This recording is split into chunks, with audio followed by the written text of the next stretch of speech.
Hi guys, good morning. Ki hal chal? I hope you guys are doing good. In this university problem, freedom trial. Again, if you want to watch the entire video, please skip the next 10 seconds in which I'm going to tell that what all I'm going to teach. So firstly, we'll see that why greedy cannot be applied in this problem. Then we will actually see the recursive code. Then we'll actually see that why DP is going to be applied. We will see both top down and bottom up DP. We'll optimize the bottom up DP. And at last, we will also see the most optimal approach, which is via graph, which is Dijkstras. Cool. Let's start off. It simply says that you have a video game called as Fallout 4. Now, the quest is Road to Freedom. It requires the players to reach a metal dial. Okay, you can see that you will be given a metal dial, which is this specific dial, and then you have which is called as a freedom trial offering, and use the dial to spell the specific keyword to open the door. And what is that keyword? The keyword is this specific key which you have to spell by using this specific dial, which is the metallic dial which is given to you. Now they have given, this is the ring which is a metal dial, and this is a key which you have to represent, and you have to just type out that specific key. And I'll tell you that what these rules simply says. These rules simply says, okay, that you have your key is right now standing as at, let's say, this specific 12 noon position. So imagine this as a clock, and then you, as soon as, okay, this, just imagine that this is a dial, and then this is an open portion, rest all is black. So you have to, like the old time phones, that you have to just round them, make them round, and then as soon as any of the character comes here, then you can press this button. As soon as you press this button, okay, this key you can actually stamp, and you can get this key out. What I mean by that is, okay, in the very beginning my dial looks like this. I can only see this one. In one step I can rotate it either anti-clockwise or clockwise. It can move in both directions. So maybe in one step this can come, this G can come here. In next step maybe this G can come here. Sorry, this N can come here, right? Okay, it can also be possible that I rotate it anti-clockwise. Okay, this O can come here in one step, and in two steps this D can come here. Okay, as soon as any character comes at that specific 12 noon position, I can apply one more step, click this button, and then that specific step, one more step, will actually stamp this and write G here. So in the very beginning I can already see that I don't, again, make sure मकसद नहीं भूलना है, our main aim is to stamp this key. I need to just stamp this key no matter what. So I want minimum number, and I want, if I go back, I want the minimum number of steps. And I told you how these steps are counted. Step one way to count the step is, again, one of the step movement is that even when you move your dial clockwise or anti-clockwise, one movement of the dial, and one movement as in at one step only one character will come to the next position. Either he can come or he can come, and again the entire dial moves. Okay, and the same way, as soon as you got the correct character at the dial, to stamp that dial and get your specific character registered, you have to click this button, and that also is counted as one step. So for example, in this problem, as you can see, I have to get the G. So I again make sure to get the minimum number of steps. So you can already see that I have G already at that opening of the dial. So I'll just click this button. Okay, one step done. Then I want a D. Okay, I want a D. Again, you can easily see that to get a D, either I can rotate this and bring this D here, right? Which means I can move 1, 2. I can either move 2 steps, or I can move 1, 2, 3 steps, or I can move 1, 2, 3, 4 steps, or I can move 1, 2, 3, 4, 5 steps. Right? So these are all the options for you to get to your next specific D.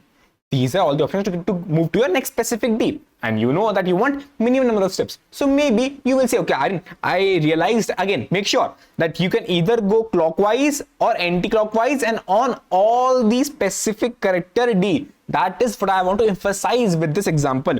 So you realize, okay, Aryan, I want minimum number of steps. So I will take 1, 2. I'll take 2 steps and reach my D. Okay, 2 steps taken. I have reached my D. But reaching D is one point. To actually stamp that D, you have to press this button. So okay, 4 steps. So I know in 4 steps, in 4 minimum number of steps, I will actually be getting this string or key GD. Same way, let's say I want to get this Godding.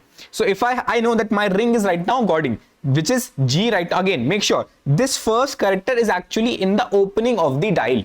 This opening visible thing is actually the first character of the dial. So I have G, O, D, D, I, N, and G. Right, so this is my Gordon. Now, in the very beginning, I can actually take G again. Although I have two options. Either I can take this G, or maybe I can shift and take this G also as my first character. So for the first character, I have two options. So make sure that you are seeing all the options in your hand. But I realized, okay, I am thinking that, okay, I already have a G, so why to go somewhere else? I will take this G. Okay, so as you already had this opening, so you will just click your button, one step done. Then one shift, another step. Click the button, take this specific O. One shift, another step. Click the button, another O. Another D, sorry. Then one shift, again. Button click, again. One shift, again. Button click, again. One shift, again. Button click, again. Then one shift, again, as in like one shift again, and button click again. So you realize that I have taken 13 steps. So far you realize that, Aryan, it's very obvious that you firstly take whatsoever is the closest character to you. So let's say, Aryan, in the very beginning you were saying that you wanted a G. You got the G here itself. So you took this specific G. You never went on to this G. Right, okay, makes sense. And then you wanted to have next as D. So Aryan, you went on and checked. Although you showed me, I have 4 options to go to D, to get a D, which is one option is this, another option is this, next D, another option from the anti-clockwise direction, and another option from the anti-clockwise on the next specific D. So I had 4 options to go to a D, whosoever came here, I don't know. So then I realized, okay, I have all the 4 options. So what to do now? I'll just try for all these 4 options. I'll simply say that, bro, take the smallest one. D is the smallest one. Just take that. If I will take it, then what? Simple. I have taken the minimum number of steps. So I got in one step, or as in like because one step is clicking the button. In 2 steps going on to D, which is the nearest D, and then 1 step to click it. So kind of you can think of in both examples, it looks like we are going greedily. But is that the case? Maybe not. So what to do now? Simple. We will try and see that, okay, if I am at a G, let's see if greedy will work or not in this case. Sorry for me, my mind got distracted because of this bell ring, which you must be also hearing. But no worries, we will not go anywhere unless it's very important. Cool. So we have a G. Then we realize, okay, let's say the string was GDE. So technically I had a G, I'll click the button and I'll get the G. Now for me the nearest D is 1, 2 steps away, the nearest D. So technically by your greedy approach, you will take this D. Okay, take it. If you would have taken this D itself, and you would, again, the options of D which you can see right now is 1, 2 and 3. These are all the options of D which you can actually take. So these are all the options of D which you can take. Okay, 1, 2 and 3. So this had 3 steps, this had 2 steps. You did not take it. Like you take this one which has only 2 steps. If you take this 2, 1, then you realize to take the next specific E, 1, 2, 3, 4 and 5. I have to take 5 steps. While in the other case, if you would have taken this D, then in 1 step itself you would have got the next E. So we realized, okay, greedy will not work. They can be, again, this is a very basic example, but there can be multiple possibilities in which I will have to try for multiple stuff. So I realized, okay, I will have to try for all the possibilities, and as in all the possibilities, so it is very obvious. So now we realize to try for all the possibilities, as in I will be at this G, okay, then I will try for all the Ds, okay, then I can maybe try for the first G as some other G also, and I'll still try for all the possibilities. Again, make sure to try for all the possibilities of a D. So what to do now? Simple, try for all the possibilities. Now I will tell you that, okay, you realize that you will have multiple options for every character, and then your ultimate aim is to choose the minimum. So you realize that, okay, both the things are actually in line with your DP approach, because in that also DP you have options, multiple options. Usually you have seen 2 options, take, not take and stuff, but in other ways you have multiple options, still you can apply DP. And usually it is kind of, okay, take minimum, get maximum, all that stuff also comes under DP. So now again, I'm saying maybe I can apply DP, maybe not, but that is one thing which I can think of right now. Maybe I can apply DP. Now, for sure, let's take a simple example. Let's say you have a ring of ARYAN MITTAL. Now, and you have to get this key index. Again, this specific key, this is the ring, this is the key. Now, initially in the very beginning, you have to get a. So you will go and find A. For A, you have 1, 2, and 3 options. So either you can start off with your A0 or A3 or A9. Again, make sure I'm saying referring this specific A0, A3 and A9. Okay. Then for the next specific A, you can again go and try for multiple. You again for A0, A3, A9. Again A0, A3, A9, A0, A3, A9. For next A, I'm saying this is for the first A. This is for the next A. As soon as next A is done, you will try for the next T. Again for the next T, you have again options of T8, T7. So I will again try for T8, T7, T8, T7 again.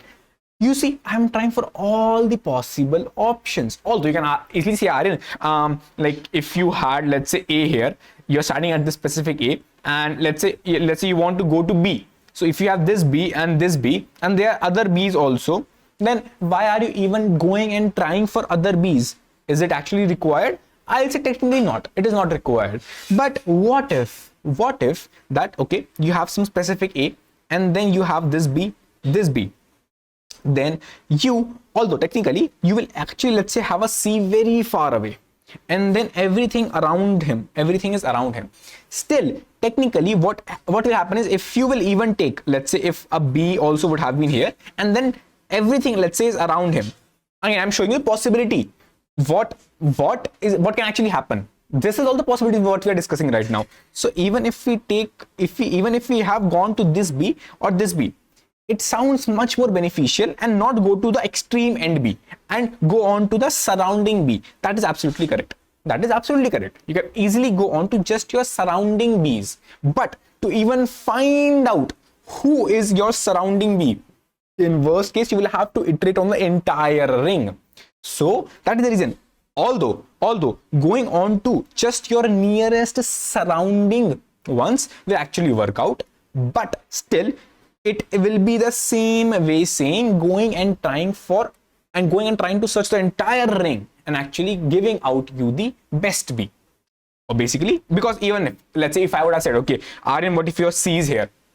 The best C is here itself. So I would have said, okay, bro, obviously, if I would have gone onto this specific C, the distance from here to here versus the distance from here to here and then from here to here will have all the same. So it is a reason I'm saying, in the worst case, even if you take the just endpoint B's, still I'm saying it will be same complexity, saying even if I had tried for all the B's. So it's the reason in the program I have tried for all the B's. Again, in the last you will see I have a L. If I have a L, I will simply try for next L. As you can see, I have only one L, so I tried for only one L, which is L10. Okay, L10. Now, this is the entire recursive diagram which we have made. Can we see something repeating? Yeah, obviously we can. So we can easily see that, okay, here you find out A0, A3. You tried it. Here you tried for A3, A0. Okay, you tried it. Then you are just simply trying for T8 or let's say T8 or T7. So firstly, entire stuff in the top is being repeated, and then you are trying for multiple stuff. So why to compute these things again and again? Why to compute this again, and the same way it can occur in the bottom also. So why to even compute this again and again? Why can't we memorize these repeating sub problems? We can. So we realize, okay, I'll simply memorize this, and I know I will simply have to apply my simple recursion. What is a simple recursion saying? Simple recursion simply says that, oh, bro, you have this specific key, you have this specific ring, you have to check for this specific, again, you have to iterate on all the indexes of your key. Let's name those indexes as key indexes. And then you have to also try for that specific key index, you have to try for all the indexes, all the ring indexes in my ring which have the same character as that of my key.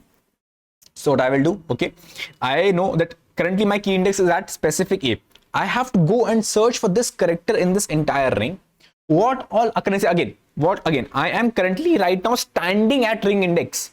I will search for all the occurrences of this specific character A inside my ring. I will search for all of them, and then and then I will say, okay, this is A, this is A, this is A. I have to go and try for all the possible A's. So I am standing right now at this specific ring index. I have to try for all the possibilities of A. I will try that, and then I will say, okay, whose cell is giving me minimum? I will take that. Not minimum right now. Okay, I will take the distance from this, this, and this. So you realized I have to go on from the ring index to all these specific A's. To represent all these A's, I have taken an index called as I. I am right now at ring index. I am right now at key index. For key index, I have to search for all these same characters in my ring. I named it as I, and I. But the ring index specifically indicates that I am standing at ring index. I have to somehow reach to my I so as to make sure. Again, you might say, Aryan, you are standing at ring index, so you should take that. But I will say, okay, what if, bro, it would have been a B? I'm standing right now at ring index. In the very basic, you have remembered your ring 12 noon is only open location. So you have to go at that specific index I. So I have to find A. I will go for search for A. I know the index for A is this. I am at ring index. I have two options to go to I. One is clockwise, one is anti-clockwise. So this is 0. This is 3. Distance will be 3 minus 0. So it is 3. The other distance will be, I know the entire length of my ring, which is n. So I will say n minus this distance 3 will give me the other anti-clockwise distance. So clockwise distance is ring index minus I. Again, take the absolute value, and other anti-direction is n minus this clockwise distance will be anti-clockwise distance. Okay, so I've tried for both the distances for sure. I will try and take the minimum because I ultimately have to try for this specific A, which is A3. So I will take the minimum of both of them, which is 8 or 3, and then I will say that, bro, from this ring index go on to this specific A3, and then okay, this key index is done. Now let's try for the next index. So I will try for the next key index, which is, I will say key index plus 1. Now make sure that right now, if you have tried for this specific A, your ring index will right now come here. So as soon as you get a next A, again, you can either take this I or this I. Okay, let's say you take this I only. Then again, your ring index will still remain same because you have taken this specific I. Let's say you go on to T. If you go on to T, you have I locations. I locations will be this T or this T. You'll try for all the possibilities. Let's say you have taken this T. So now your ring index will become this.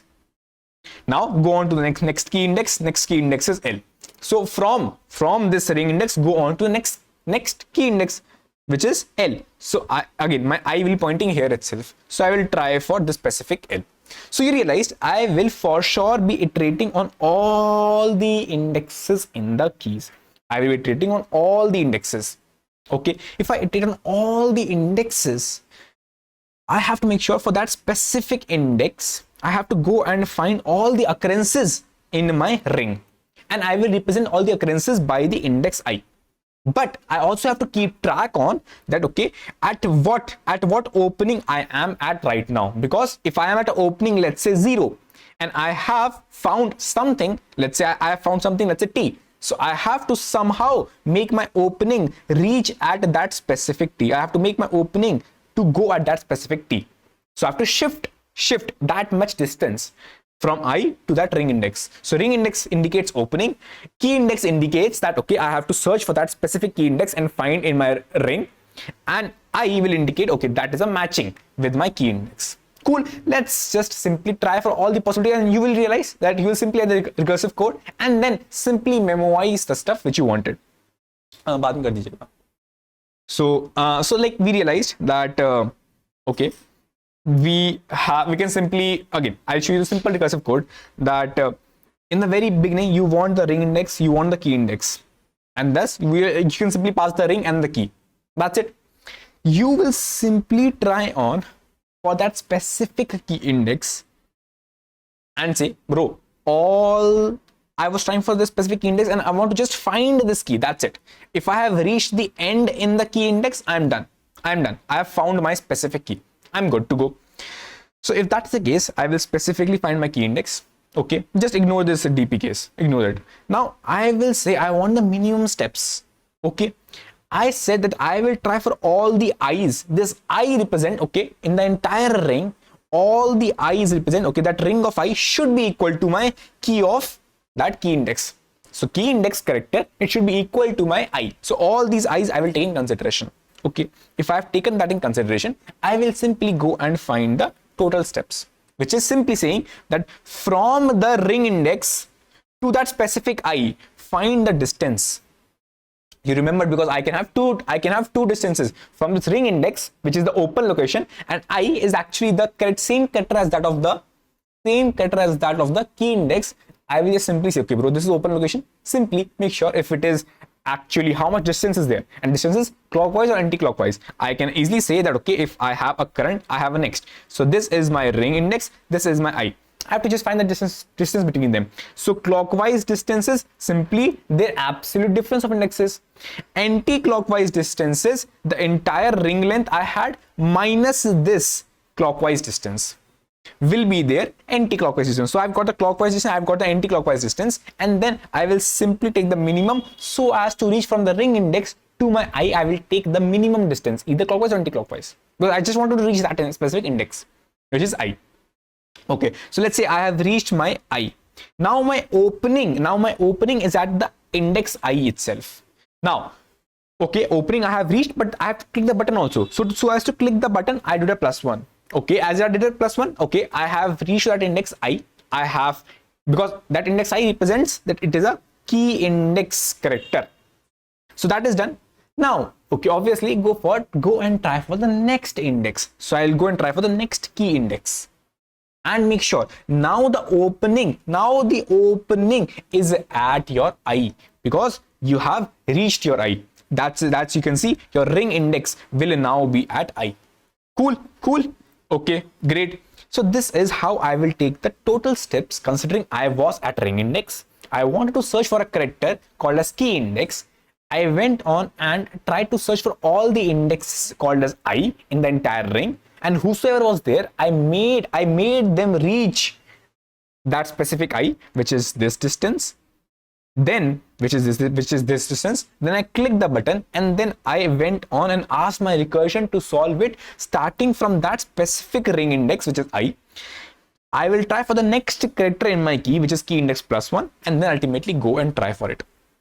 Ultimately, you will always make sure to get the minimum number of steps. Whatsoever index I is giving you the minimum number of steps, so simply take that, because you want ultimately, maqsad nahi bola, your main aim was to get the minimum number of steps. So this is, I will simply get. Now, you can simply see that your actual deep recursive state requires the ring index and the key index. That's it. Simply memorize that. So I will simply make a 2D array. So again, my 2D array looks like this. So I'll simply make a 2D array of n and m. Again, simply saying that n is the indexes in my ring and m is the indexes in my key. So I'll simply take n and m, and that's how you can simply solve it. Initialize it with -1. So how we do simple DP, and then ultimately you will simply return while getting your minimum steps. So this is simple, very simple. So you realize the complexity will be n into m into this specific n. So complexity will be n into m into n. So n into m into n, where n is your ring size and m is your key size. Your space, simple, a 2D space of n into m, space of 2D space.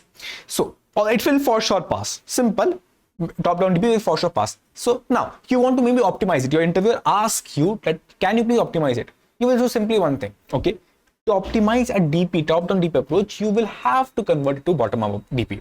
So I'll do exact same stuff. I have taken my exact same code of top-down DP. I will simply have a quick check and I will see what is happening, what I need. I will try to convert this exact same code into my bottom-up code. How? Very simple. I know that I have to iterate on the entire ring index. I have to iterate on the entire key index. That's one thing. So I know I have to iterate on in the m, I have to iterate on the n.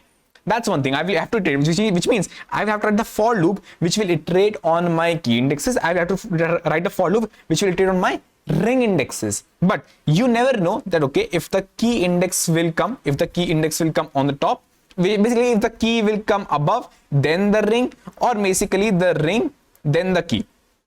That's a question. And again, even if it comes, we know for sure this inner loop will for sure come inside both of them. But still, it's a question that, okay, ring or key, like as in like ring or key.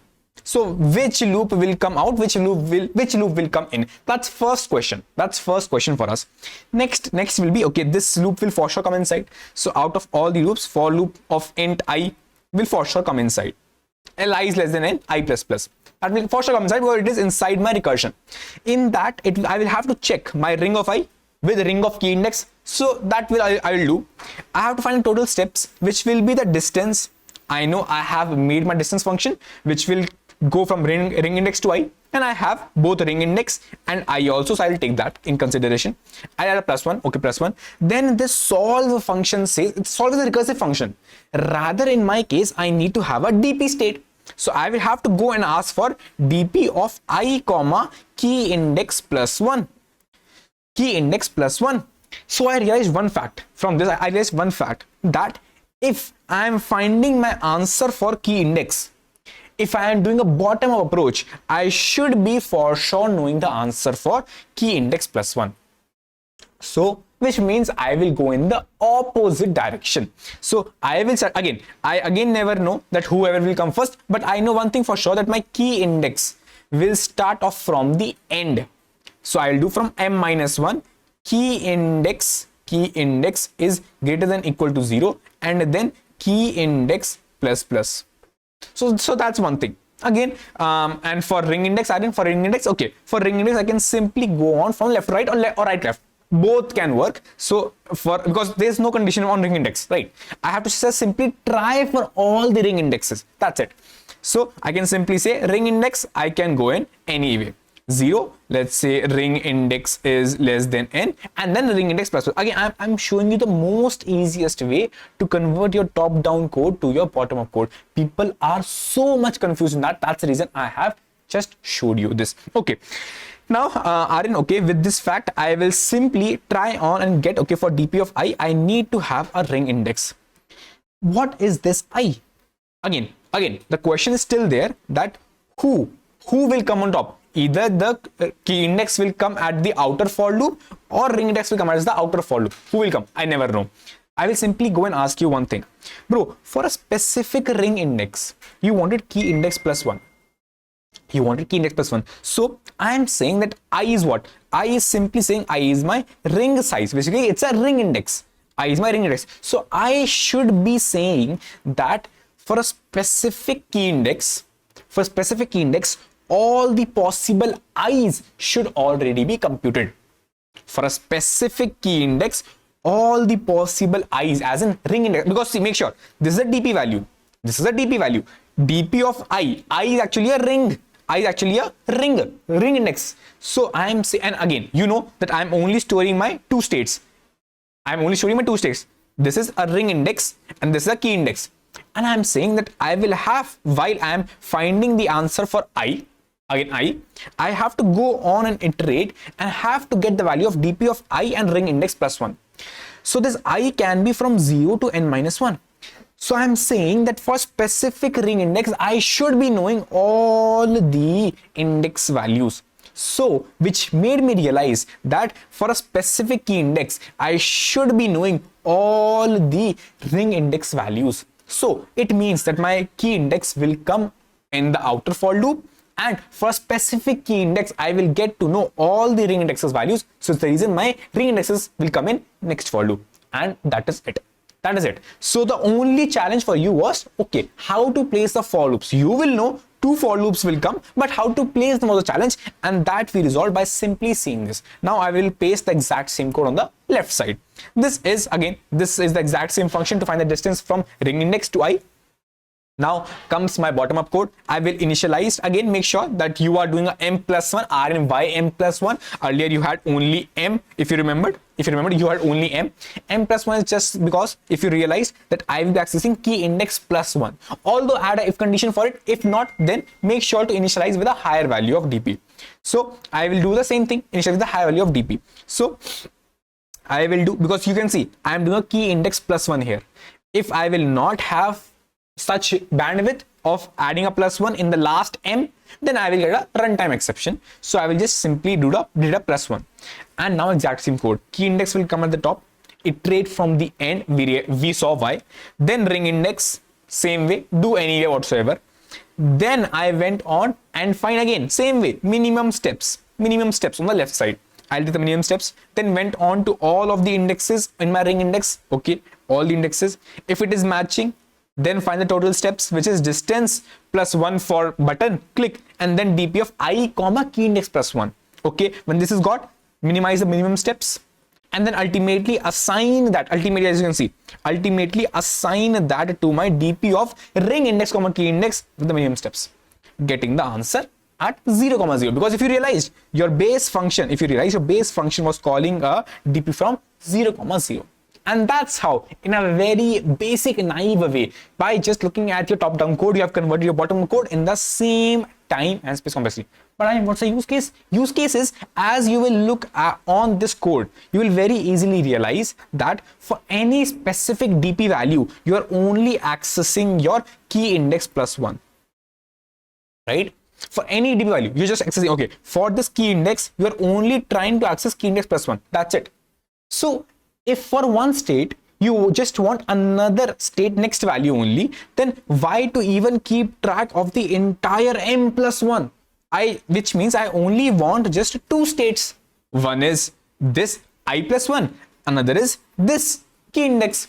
So I'll do the exact same stuff.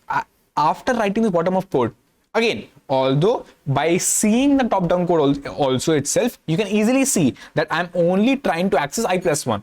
So I am only trying to access the next state and just one index +1. So it is waste of space to actually use this entire space of m+1. I just need 2 states of key indexes.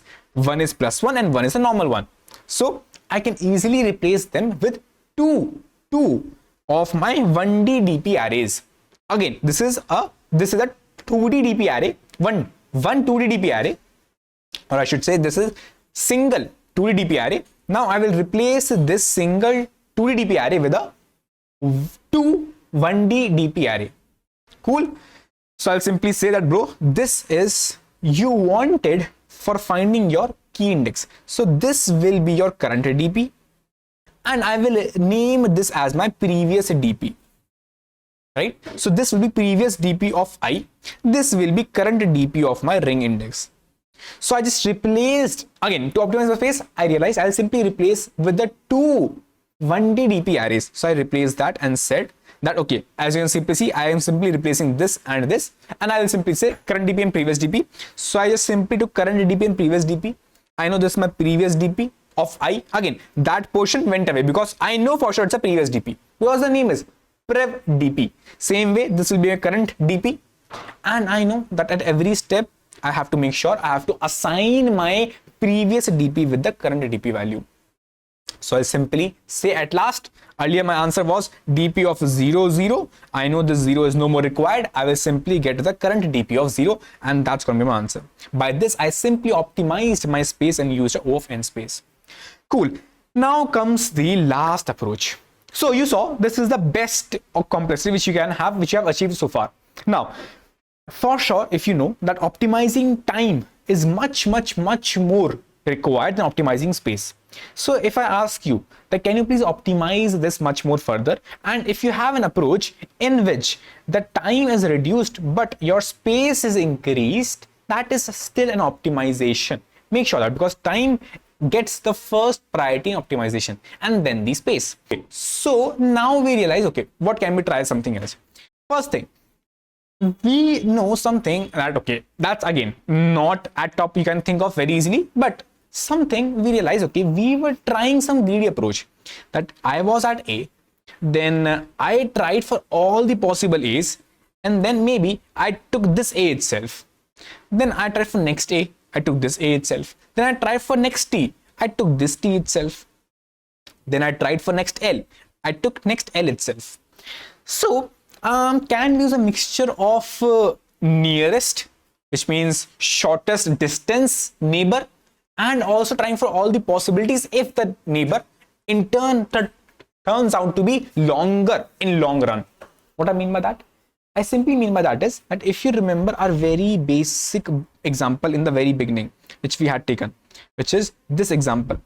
So we realized that in our actual example, we had a G. Okay, G we have. Then I can take this D, take this D. Okay. I know in the first case, I can take this D. Again, make sure that you can have many Ds. You can have many Ds whatsoever. So let's say you took this G. The total distance so far is 0. Then you took a D.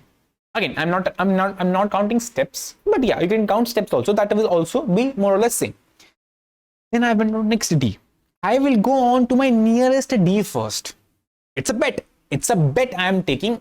Okay, I'm going to nearest D first. Maybe it can give me the answer faster. So whosoever is having the smallest distance. Again, my target is I want to reach the end. My target again, your main aim was to reach the super end. So as to reach the super end, you will start off with the G. Then you went on to a D.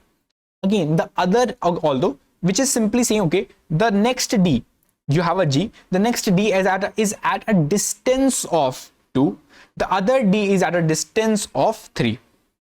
Then, okay, you will still from G, you know that so far the total distance is 0 up till G. You will take in this consideration and then you will push on your D with the next distance. So far your distance, minimum distance so far to reach your end is 2. Then from your D, you will try for all the possibilities to reach your next character, which is E. From D, you went on and checked E. E distance is 1, 2, 3, 4, 5. 5. So this is a 5 distance to E. I'm not saying you will go on to that distance. You will just simply push it somewhere. You are only going on to the minimum distance, minimum total distance. So you went on to D. So far your minimum total distance was a 2. But now as soon as this encountered, you will simply say to reach E, which is the last index, which is the ultimate aim for me. I have the minimum distance as 7. Okay.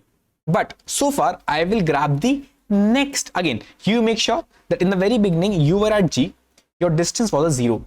Then you just took it out and then said, bro, from this G, I can reach to D with a distance of 2 and I can also reach the D with a distance of 3. Okay, both can be there. Then I said that, bro, this is minimum. Again, I'm taking greedily, I'm taking the minimum distance, but still I'm keeping track of the minimum distance also to the other points. Then I will make sure, okay, for this D, I will take this consideration and then I will go on to the next character, which is E. Okay. Then ultimately, okay, this D is done. You have tried for this D. Then you will take the other minimum distance, which is this D. Minimum distance you are taking, which is the minimum total distance you are taking. You took this D in consideration. Okay, you took this and then you went on to all of its neighbors, which is E itself for sure. Again, neighbors as in what is required neighbor. So required neighbor is E. You went on to E, said the distance from D to E was actually a 1. So I will push in a E comma 1. So E comma 1. I can also say the distance, if I go back, the distance to D was a like not pushing, wait, the distance to D was a 3. Remembered? Distance to D was a 3, 1 to 3. I will say, okay, this I have taken, then I will push the distance to E now is from D it is 1, so it is 3 plus 1, which is 4. Now again, take the minimum distance. Minimum distance is this E itself. Okay, take this E. Okay, take this E. The minimum distance so far is 4. Now go on to its neighbors. Okay, end. So now we realized, okay, the distance, minimum distance to reach E was actually a 4. So you realize what happened. You were going greedily in the shortest path, but also parallelly you are making sure that you are always taking the smallest shortest path to reach your end, which is same way saying you start from a source, which is the source as, let's say this, you went on from this source and then ultimately you tried for all the letters and then you are accumulating the distance, and whosoever is giving the minimum distance, you are taking that minimum distance itself, which is simply saying that it is from a single source you started off. Then you know your end, your end is this, reaching the super end. So this is the neighbor at a distance of 3. This is another neighbor at a distance of 2. And then ultimately it's the end. So it is single source shortest path problem, in which still make sure you are maintaining that the total distance is minimized. And that is what I showed you. So what will happen ultimately in this case is that you had this, you will try for all the possibilities, always try for all the possibilities, but always make sure that you keep track of the total steps, as I showed you in the above explanation, that I was keeping track of the total steps. Whosoever was giving me the minimum total steps, I was taking that in consideration. Cool. So that, let's say if I'm at this specific A, so again I will try for all the possible next options for me, because from here I'm reaching to here. So it's a A. A is a demand for me. So these are the neighbors for me. So for these neighbors, what is the distance? The distance I can easily find with the function which I had. If you remember, I had this function to find the distance. I can find the distance. I can simply use my simple Dijkstras for a single source shortest path problem. The code will look exactly same. Not exactly same, but yeah, a bit changed. We know what will be the complexity of this. Again, I am saying it is not easy to think of Dijkstras in this problem because it's actually hard. But the graph kind of distance, this can actually give a hint of maybe we can apply some graph problems, but it is way out of scope of normal interviews. Cool. It will simply say that, okay, you will try again, make sure that you know one thing, that as I was giving this first example itself in the very beginning, this example, first example, I made sure that I had all the occurrences of a specific character. I had all the occurrences of D. So I have to make sure that I have to try for all the occurrences. I cannot leave any occurrence. I am saying I'm going greedily, but I'm still not leaving any of the possible occurrences. I will still keep a track of all the occurrences whatsoever are possible. So if I am at a specific G and I want to go on to my next neighbors, I need to be knowing, okay, if I am at a G, which is this specific ring index from the last terms, what are all the possible I's for my next character, which is at my key index, right? So I should be knowing all these indexes for a specific character D, or maybe let's say G, E, or any other character.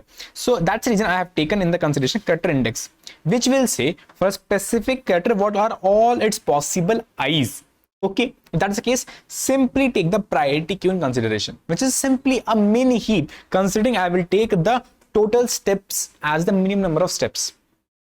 And thus, okay, ring index saying ring index, key index, that specific key index I am at, I have to go on to next key indexes every time, and ring indexes is I am at specific ring index.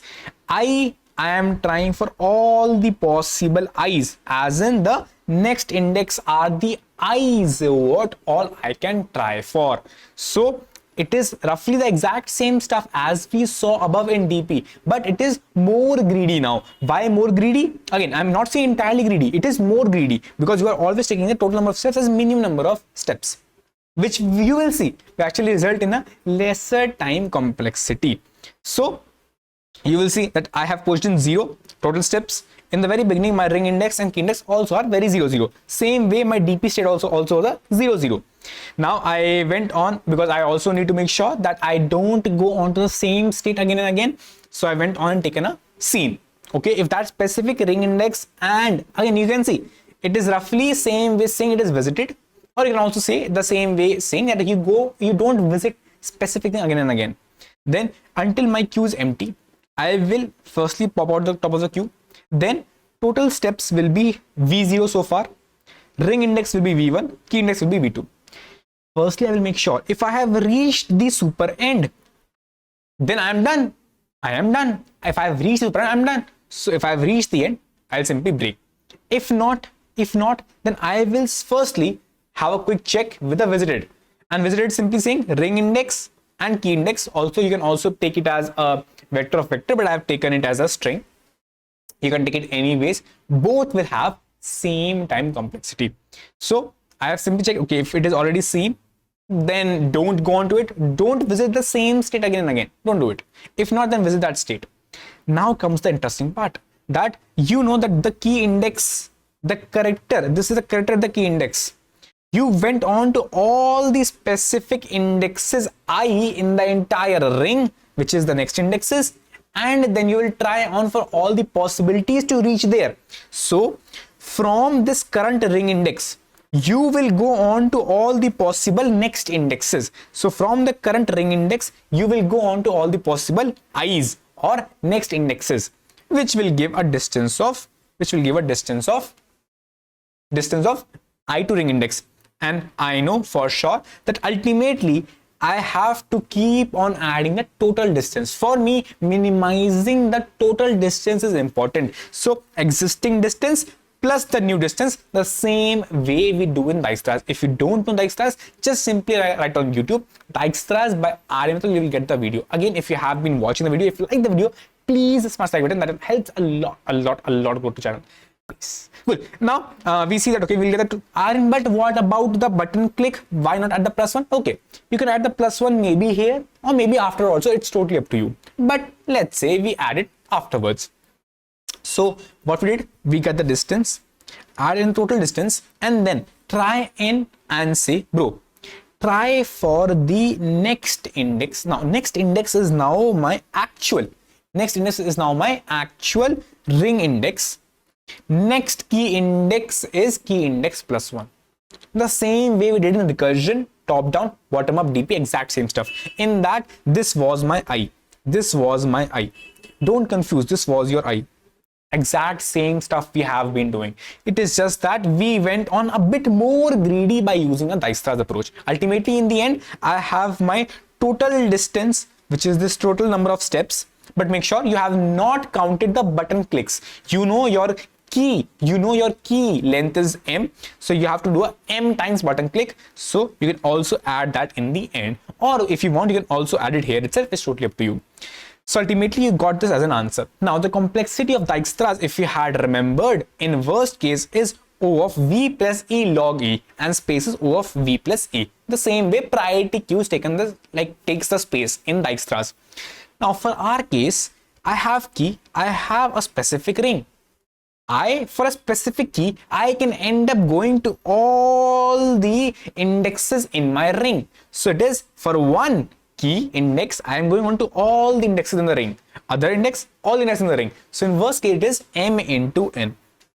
So technically, I will have M into N number of edges. Maximum of edges can be M into N. So I can simply replace that and say M into N log of M into N. That's going to be my answer. Same way, space will also be M into N. And that's how, again, this is better than M into N into N. Again, for a value of 100, although N and M is 100, still it might technically looks like, okay, more or less they are in a line or not that much difference, but still this is technically a better time complexity than the M into N into N. Although the space has increased, but still space is given a next priority, first priority is given to a time. Cool. Thank you so much for watching. I know a lot of disturbance came in today, a lot of people came in today, but no worries. Bye bye, take care, and please like it.